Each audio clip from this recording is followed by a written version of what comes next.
Imagine a world without choices. Imagine you can't make your own decision. That wouldn't be a world for me. That wouldn't be a world for you. You, I see. Tell them we're gonna be stronger. Together we can make it right. Our purpose is a better Jamaica for you and I. Gonna be stronger together. Time we all just unify. Our purpose is a better Jamaica.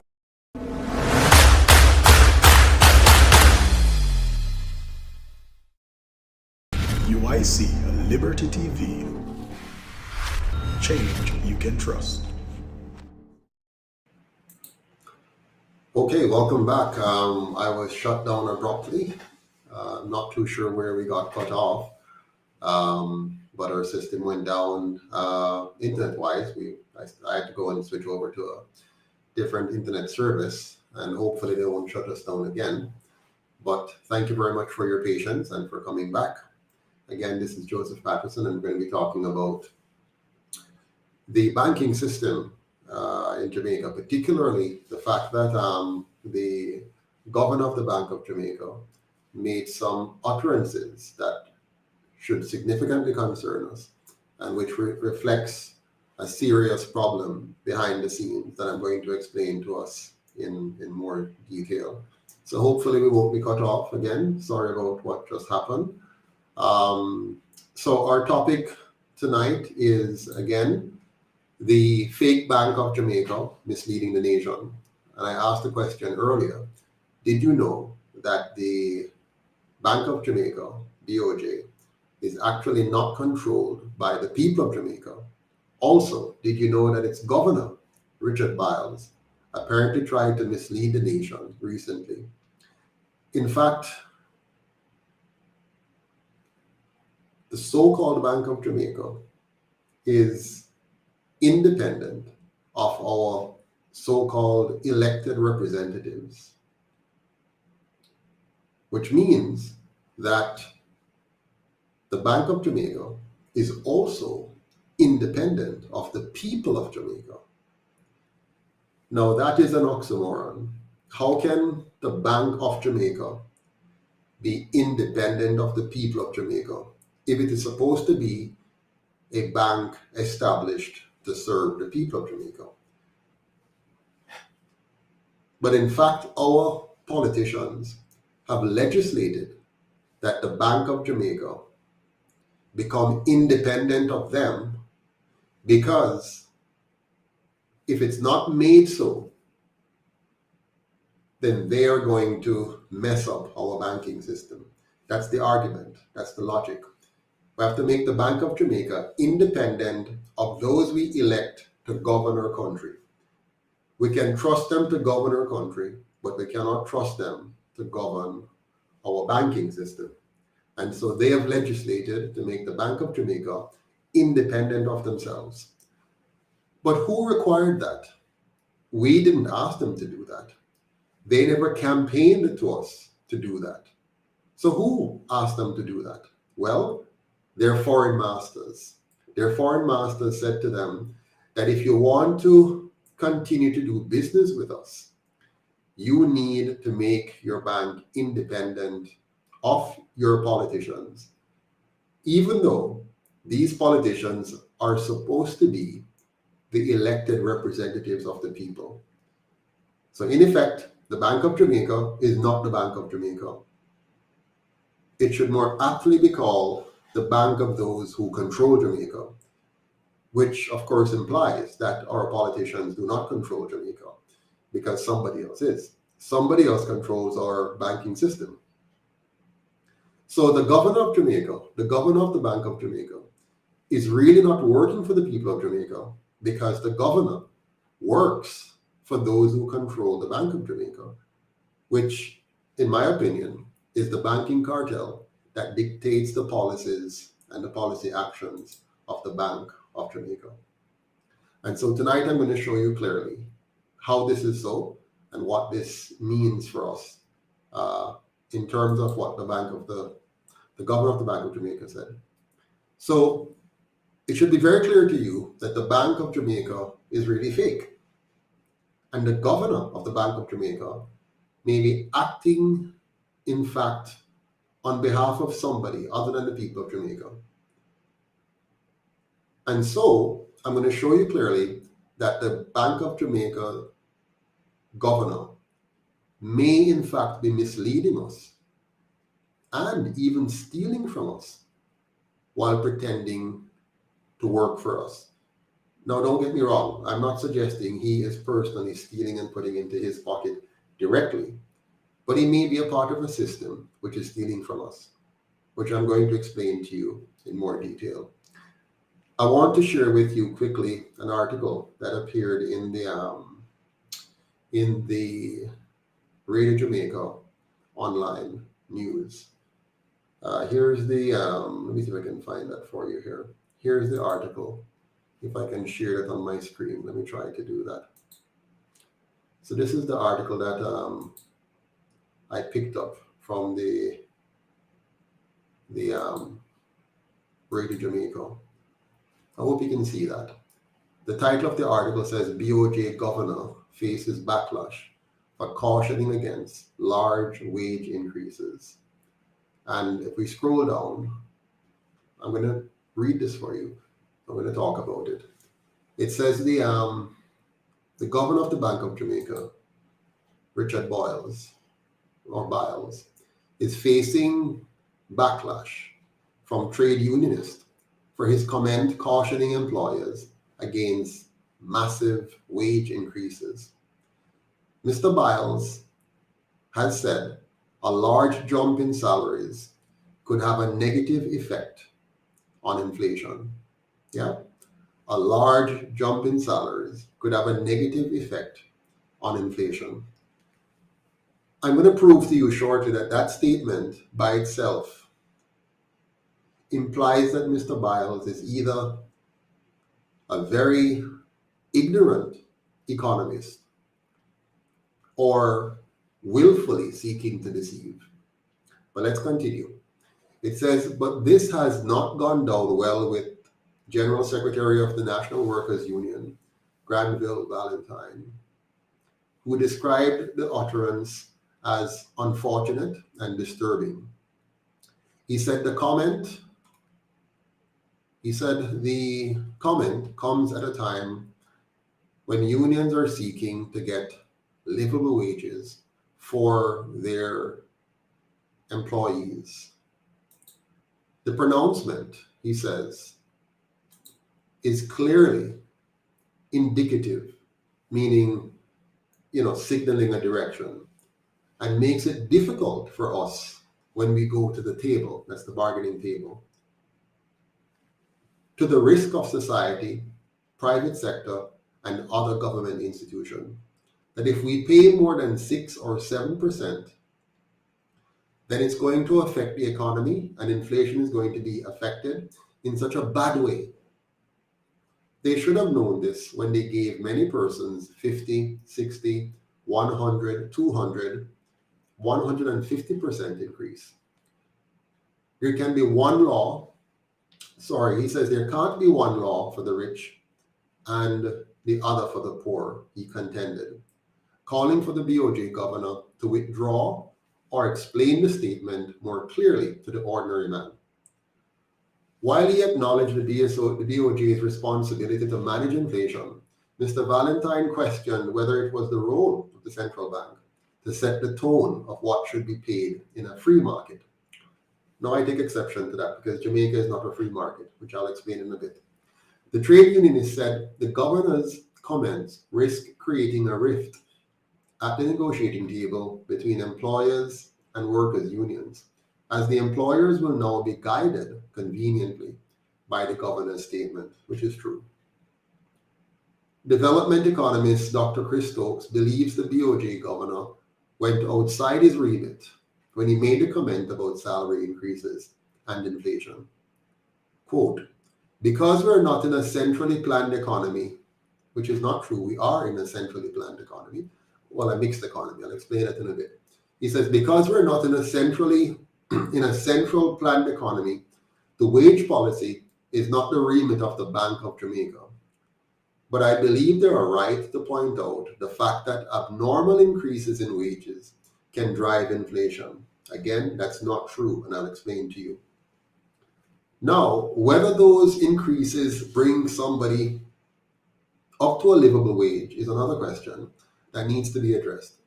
But that is the basic economic theory behind it, end of quote. Still, Dr. Stokes reiterated that it is not the role of the BOJ to dictate or to prescribe policy in a free enterprise. Again, Dr. Stokes is assuming that we're in a free enterprise economy. We're not in a free market economy. I know that's what they have taught us. It's not true. It's a lie. For example, the Bank of Jamaica sets interest rates, which means it's not a free market economy. They manipulate exchange rate, so it's not a free market economy. They also control the volume of money, so it's not a free market economy. And they influence and create inflation. So if you're controlling interest rate, if you are controlling exchange rate, if you are messing with the value of the dollar, that's not a free market economy. That's a planned economy, a controlled economy. And there are other factors. Now, the president of the Jamaica Confederation of Trade Unions, JCTU, Elaine Davis White, has said while she understands the theoretical aspect of the BOJ governor's concern, there's a real need for livable wages in order to attract and retain competent staff. And I'm going to share with you as well that that idea of a livable wage is actually foolishness. I'll explain. Now, the final quote I have here, I think, it says the reality is that when you do keep wages low, which is true, they are keeping wages low, as was the case, and is still the case in Jamaica, so that's a fact. You do have other effects as well, and you have effects in society which ends up creating almost a vicious cycle in terms of our ability to be able to have families that are able to survive and just basically keep their heads above water. So while we recognize this economic theory, which is a false theory, as I said before, you cannot only base it on just the theory. You have to look at what is happening in terms of the lived experiences. So again, they're playing with economic theory. I'm going to be speaking to you about facts, economic facts, the laws of economics. Now, let's turn our attention to what this article implies. Before I do that, I want to share with you, if you don't mind, let me share with you a little about the background of this man, Richard Byles. I want you to understand who he is, okay? Let me see if I can share that with you just a second. I want you to see his bio so you can get a feel for who the gentleman is and what it means when we talk about what he has to say. So here's the bio of Mr. Richard Byles, the governor of the Bank of Jamaica. Mr. Byles was appointed governor of the Bank of Jamaica effective the 19th of August 2019. Prior to joining the bank, Governor Byles has had a career spanning over 40 years in the private sector in areas of business and finance, and is one of the most accomplished corporate leaders in his generation. He has served as council member at the University of the West Indies, vice president of the Private Sector Organization of Jamaica, watch it, he's coming from the PSOJ, and on many company boards. His public sector service includes serving as the first private sector co-chairman of Jamaica's landmark Economic Program Oversight Committee, EPOC.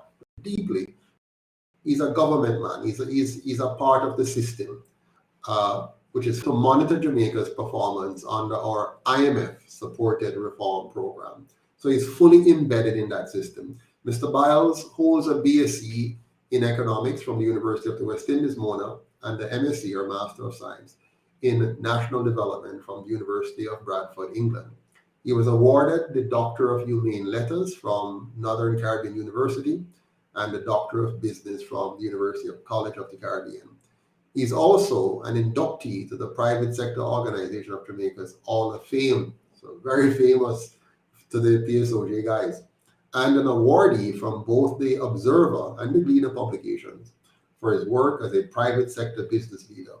Mr. Byles is married to Jacinth and has two sons, Pavel and Yannick. So there you get a feel for Mr. Byles. Now I want you to watch this and listen to people's comments about his utterances. Let's hear what the people have to say. Then I'll share with you my take on the whole thing and how you should assess this matter carefully. Let me see if I can share that with you now. Just a minute. Okay, here we go. Of the public are also blasting the Bank of Jamaica governor for suggesting that employers be careful in implementing large salary increases. Some Jamaicans lament that although the current inflation rate is lower than the corresponding period in 2022, food prices have consistently remained high. As Kalisha Williams reports, the National Consumers League has also weighed in.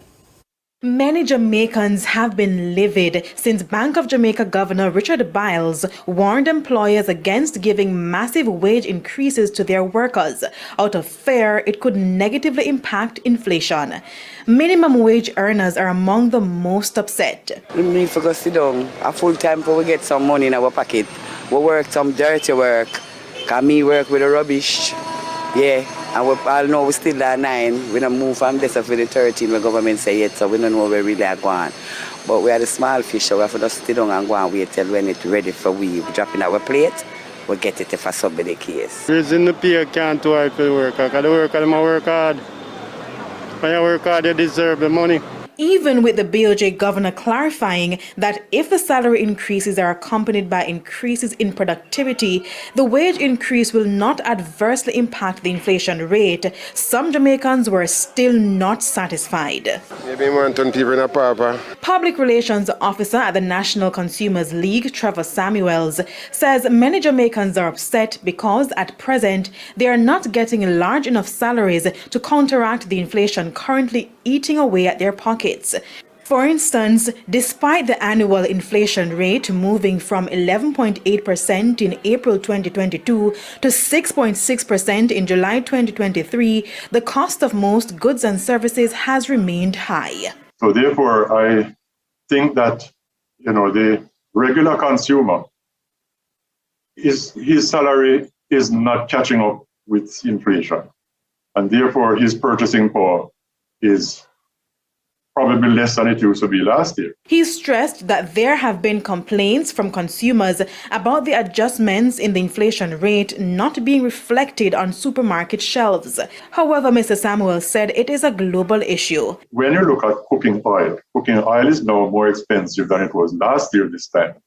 And even if you get a lower inflation at the BOJ and generally, it has not gone down to the consumers. On the supermarket shelves, it is still high and rising. In regards to the statement from the BOJ governor, the BOJ governor might be quite right, but then if you don't have the increase, then the standard of living of the consumer is going to go down. So therefore, we are caught between the rock and a hard place, no matter how you take it.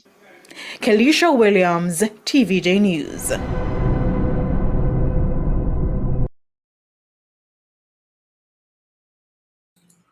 All right, so now let me unpack all of this for us. I'm going to walk you through how to really analyze this and understand what is happening here. So first of all, we're not in a free market society. We're in what is called a mixed economy that is heavily government-centric. And the government, as I've explained to you several times, the government is owned and controlled by their foreign masters, from whom they get loans and grants, and they're also controlled by the PSOJ oligarchs locally that funds their election campaigns. In other words, we're not operating in a market where we truly get to have demand and supply deciding prices, deciding rates of interest, and deciding the value of our dollar based on our import-export. What we have is a controlled economy where the government is playing in every sector, as well as an independent entity called the Bank of Jamaica, which is manipulating us. Now, let's zero in on the word inflation. There are basically two types of inflation. If you were to look this up, you might find a number of others, but essentially there are only two types of inflation. One is what I call natural inflation, and the other is what I call artificial inflation. Now, natural inflation is caused by disruptions in supply and demand, caused by natural events, such as a storm wiping out a crop, resulting in the supply of that crop being less. And let's say the crop is highly demanded by society, you'd have a high demand, which is greater than the supply due to a natural phenomenon, such as a storm or hurricane that wiped out that crop, which means there's less of it available, while you have a large demand for it by the people who want that particular type of food. So the price of that food would go up, and you'd call that natural inflation because you have a natural imbalance between the supply and the demand. Now, artificial inflation, which is what we suffer from the most, is caused by bad governance, where politicians engage in deficit spending, for example, or in underproductive borrowing at interest, causing the supply of money in the economy to exceed the supply of goods and services, or by the government undermining our productive capacity with bad policies, such as bad education policies, bad healthcare policies, bad regulatory frameworks, which lead to us being more import nation than an export nation. And if you're importing more than you export, it means you're also importing other people's inflation based on the prices that you have to pay. And because your importation is greater than your exportation, then the value of your currency is going to fall, which is going to push up almost all the prices you pay in your society. It's going to push up food prices. If you're importing more food than you produce, it's going to push up energy prices. If the value of your dollar has gone down and the cost on the world market of energy or oil has gone up. So all of these things factor in. So I call those artificial inflation because they're inflation. It's inflation that the government has control over, and by their own actions causes the inflation, or if they take a different set of action, would have prevented the inflation. For example, if Jamaica had invested in being water, food, and energy secure, then you'd find that our food costs would be lower because we would have built our local industry, our farming industry, our food production industry, and would therefore localize the cost of most of what we eat. Similarly, if we had built a local alternative energy industry where you're using more local sun generation or geothermal or biogas or whatever, you would have reduced your cost of imported fuel and therefore reduce the impact of imported inflation in that area. Okay? Now, the next thing we have to understand is that wages do not drive up inflation. It's impossible for wages to drive up inflation. Inflation, on the other hand, drives up wages. Think about it. Wages is a byproduct of the environment in which you operate. It is not an inflation creator. It is a lag indicator of inflation, meaning you first have to have inflation, which then forces or drives up wages. And then wages would have been inflated, but it's really an indicator. It's not a causation factor. And so the governor of Jamaica, the Bank of Jamaica, together with the government of Jamaica, is actually misleading people when they say the things that they say and further distort our knowledge. The problem is really inflation, not wages. The problem is inflation itself. It is misleading, therefore, to suggest otherwise, and the Bank of Jamaica governor has suggested otherwise. Now, this means that the BOJ governor, Mr. Richard Byles, is either uninformed in the area of economics, which is strange because that is his field of study, or he actually meant to mislead the people of Jamaica, probably in an attempt to maintain low wages in Jamaica to benefit his local and foreign masters. So they're using him as a puppet and using the Bank of Jamaica, which they control, which is supposed to be a respected institution, and he's supposed to be a highly respected and esteemed person. And they're using him to try to mislead the Jamaican people into thinking that if they were to get a wage increase commensurate with the reality of their lives here in Jamaica, that they, the workers, would be causing inflation, which is patently false. It is bad economics. It's wrong. It's misleading. It's incorrect. It's misinformation. It's downright lying to the people of Jamaica. If the two colonial parties, however, were working for us, they would have long outlawed the fraudulent banking system and the creators of artificial inflation if they were working for us. But we know that they're not working for us. Instead of outlawing the fraud that is causing artificial inflation, instead of outlawing the fraudulent banking system and giving Jamaica a proper banking system and a proper monetary system, they instead gave up control of the Bank of Jamaica to the global banking elites and is allowing them to mislead us with so-called inflationary targets. They call it inflation targeting, which is just another way of saying we're going to legally steal at least 4 to 6% from your earnings and your savings every year in perpetuity. For as long as you have us here as the Bank of Jamaica and the government of Jamaica, we are going to work in tandem to ensure that we steal 4 to 6% of your earnings and your savings every year in perpetuity. Yeah, so that's what they've done.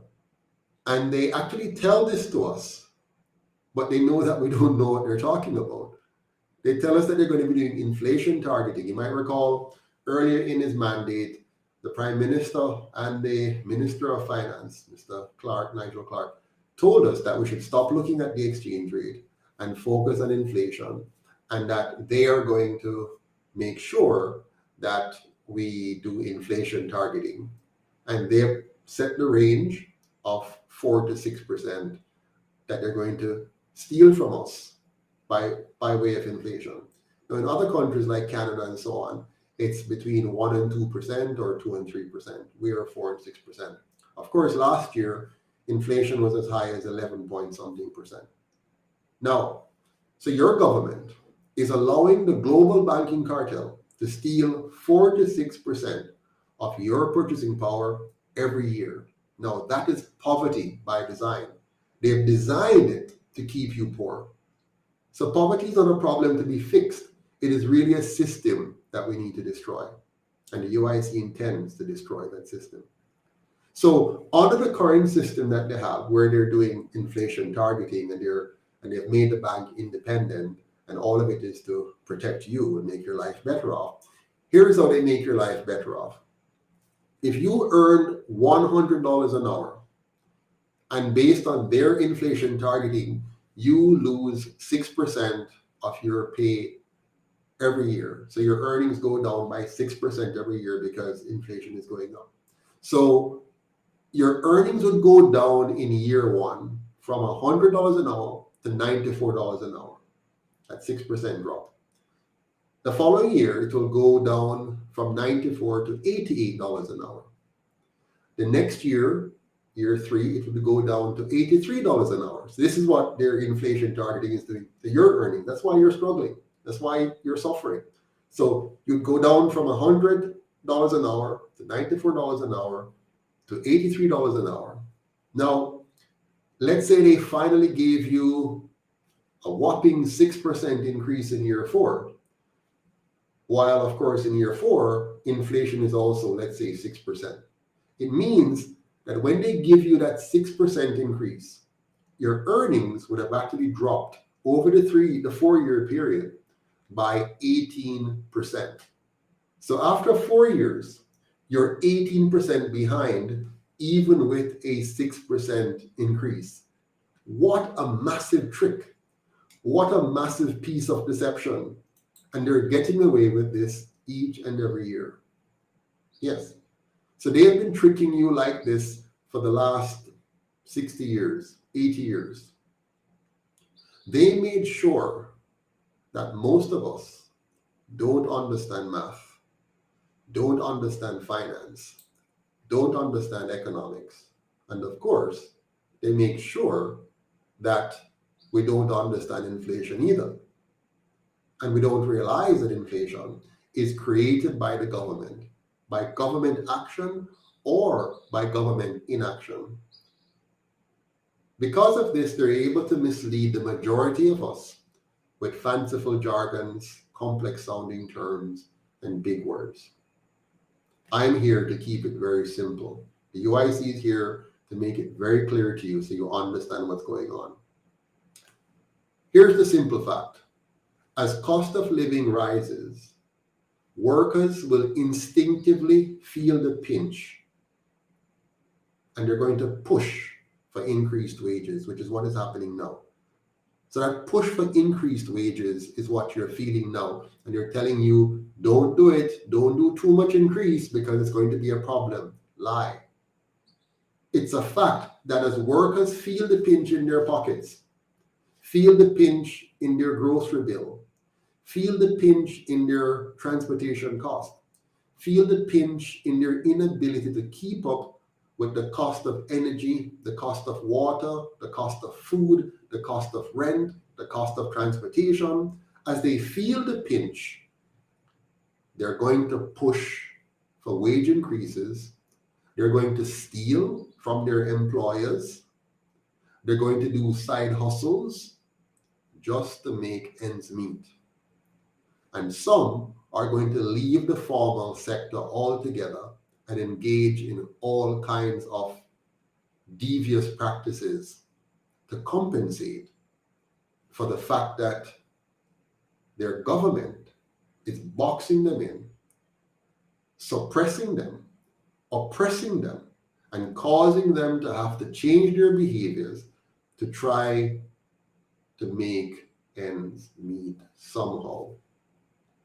This is very logical. It's very logical that as you're losing your purchasing power due to government inflation, which I call artificial inflation, you are going to adjust your behavior. Now, we're not encouraging people to steal. What I'm saying is this is the natural consequences. And that's why many jobs, the workers steal, they try to find ways and means to steal from their employer, various ways. You saw it in the big, massive frauds that you see in the banks and other sector. People working in a hardware store, in a grocery store, they steal in an effort to cope with the stress and the pressure of what's happening. They push for wage increases, those who can. Some can't because they're afraid of losing their jobs. Those who are in the public sector with strong collective bargaining units, they push in their own way. But here's the bottom line. Employers and employees are in the best position and the only moral position to engage in negotiation for wage rates. It's not something for the government to do. It's not something for a central bank to do. It's not something for any other third-party authority to do. And as long as we don't train our workers, train our people, educate our people, and empower our people to understand the value of trading value for value, to understand the connection between productivity and money, and their power of negotiating appropriately for what they're worth and to make sure that they produce what they're worth. Then you're creating a fake economy with a lot of manipulations, which leaves a lot of people under the bus in the end. Economics is really simple, very, very simple. And I'm going to break it down for you in just a few sentences. Economics, we can look at it this way, very, very simple. Every seller wants the highest price for what he's selling, and every buyer wants to pay the lowest price for what she's buying. Neither of them will sell or buy at a given price unless they think they're benefiting from the deal. If you allow the market to work, you'll always end up at the price where both parties are most satisfied given the trade-off between them. If you create artificial manipulations like what we have in Jamaica, where the Bank of Jamaica messes up with our interest rate, messes up with our exchange rate, and is now trying to mess around with our wage rates, and government doing the same thing in their own way, and writing regulations that give some companies monopoly status or group of companies monopoly status. If you take those away and allow the market to work, you're going to see a much better result. But the market will not work very well if you don't educate your people very well. When you educate your people very well, you're going to have more higher skilled people and greater competition and also more opportunities. In Jamaica, they have restricted the opportunities, created a large number of low educated and low productivity persons, and then have them compete for a few jobs, which makes the employer the controller of the handle of the knife. And that's a bad economic model that we have followed. The price of labor is no different from what I just described in terms of buyer and seller. The employer wants the best employees at the lowest possible price, and the employee wants the highest price for the least amount of effort. And again, you have to allow those two markets to meet. There is therefore no such thing as a livable wage, just a negotiated wage. So this idea of a livable wage is actually, it's a nice sounding thing. It makes people feel good, but who decides what's a livable wage? There's no such thing as a livable wage. What you want is for persons to earn at their maximum capacity. What is your capacity to produce? And based on that, you're earning. And you're never going to have that if you don't have a truly free and fair economy. Because if you have an economy where the PSOJ, for example, the oligarchs, control the government and get policies that are favorable to them, then you're not getting a truly free and fair market economy. It's a controlled economy. And that is why the Bank of Jamaica governor, Mr. Richard Byles, decided that he's going to step in and warn us not to increase wages too much, because if you do, it's going to create inflation, which is a lie. He also backtracked a bit and tried to say, well, he was saying if you increase wages beyond productivity. But that's ridiculous. No company would increase wages beyond productivity, because every company wants to make sure that the productivity of their employees is greater than the amount that they're paying the employee. So paying the employee more than productivity would be detrimental to the company. So that is nonsensical. And it's really a shame to hear an economist and somebody who's so decorated in the business world making such nonsensical statements and people buying it and not, contesting him on the economics of what he's saying. They're actually saying they agree with him and that's what the theory says. No. He's misleading, he's misrepresenting, he's misstating the facts. So what you have is either an artificially imposed wage, which punishes those who fall below the threshold, or you have a market-determined wage, which reflects the trader's realities and provides the feedback necessary for each to make informed personal and professional decisions. What do I mean by that? If you have artificially imposed wages, you're going to automatically push some people out of the market and turn them into criminals, which is what we have done. If you have a market-driven wage determinator, then everybody in the market will be able to find their place. And when they find their place, they'll be able to rise accordingly based on the feedback they get from the market. The The market tells you which jobs are more lucrative, which sector you need to aim for, what skill sets you need to maximize your productivity in a particular market, and so on. If you don't allow the market to work, then you distort the price signal that comes from whatever the product is, in this case, labor. And labor is not homogeneous. Labor comes in different sizes and shapes, in different levels of competences. So you have to allow for the market to work that out while making sure you're giving everyone an equal opportunity, that you're building a meritocratic system that allows people who may be on the lower end of the earning scale to have a decent shot of rising if they were to apply themselves, if they were to be productive. If you maintain a system where it's not meritocratic, which means you're not going to rise based on your own personal productivity, then you distort the system, you push people out, you create artificial barriers to entry, artificial prices, and you then create a lot of serious social breakdown, which is what we're seeing in Jamaica. Now, the UIC continues to propose that we encourage and allow serious wage negotiations between employers and employees based on their relative financial realities. And once you've done this, to peg the wages to inflation and the productivity increases. What will this do? It will ensure that, one, wages are at the different levels set appropriately based on the realities of both the employer and the employees, so that you have fairness. And then two, you will have pegged it to inflation so that as inflation changes, the wages change accordingly, and you don't have to have this unnecessary fight to get your wages adjusted.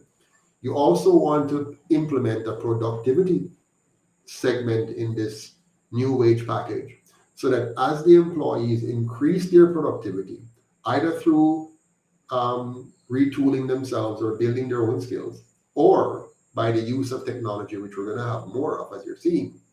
So new technologies are augmenting, the human factor and increasing the productivity. Make sure the employee also participates in that productivity growth. So two things: you're pegging the wages to inflation to protect against the devaluation or the reduction in purchasing power that I just talked about. And you're also promising the worker through contract that productivity gains will be shared with them automatically as well.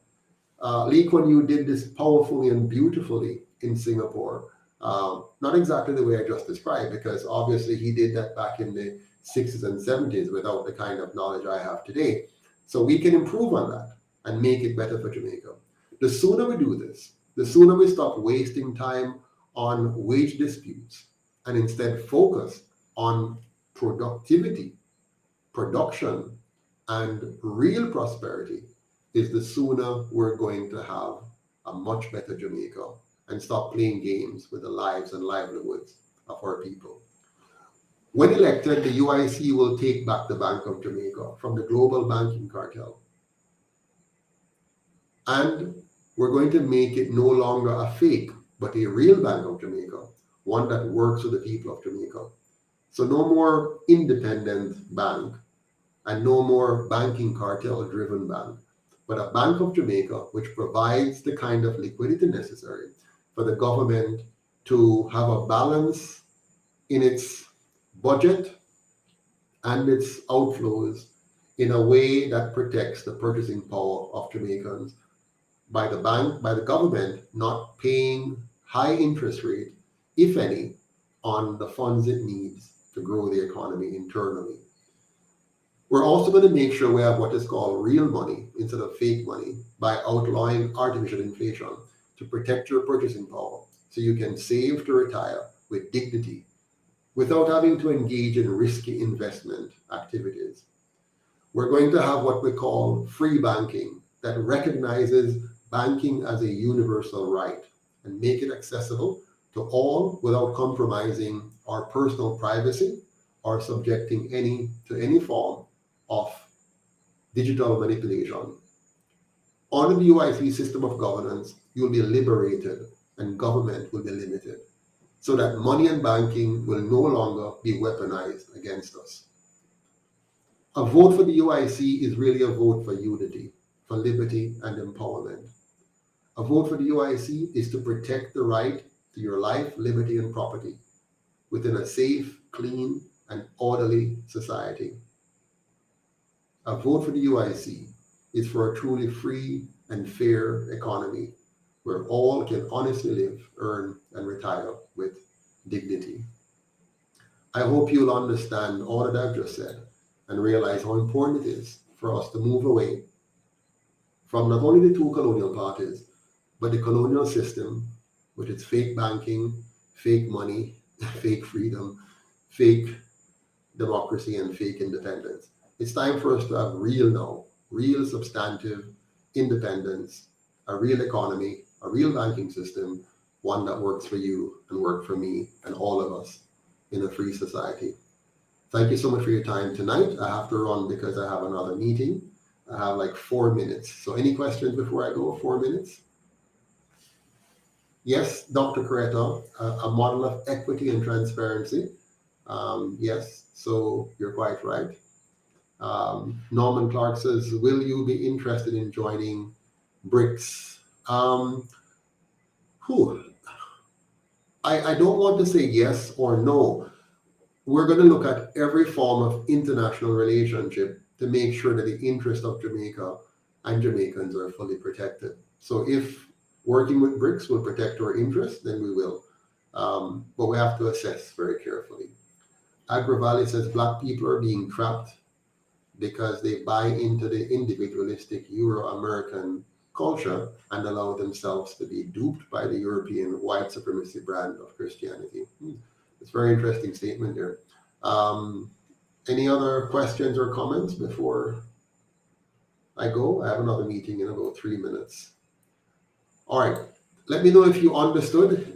Give me a rating now. Let me know if you got it, if it made sense to you, 100%. If it didn't make any sense at all, 0 or 1%. And if it's so in the middle, 50%. Please give me your feedback now if you can, before I have to go. What is your assessment of this presentation on our fake Bank of Jamaica? Jasmine Paul says, I just can't understand how people are taking so long to see how much this leader is suited as the president of Jamaica. Thank you for your confidence, Ms. Powell. Thank you, Mr. Howard Foster. Thank you, Junior Trouble, and Dr. Coretta. Thank you, Gina Graham. Yeah, man, so let me know if you like what was presented. I try my best to keep it very simple to make sure we really understand,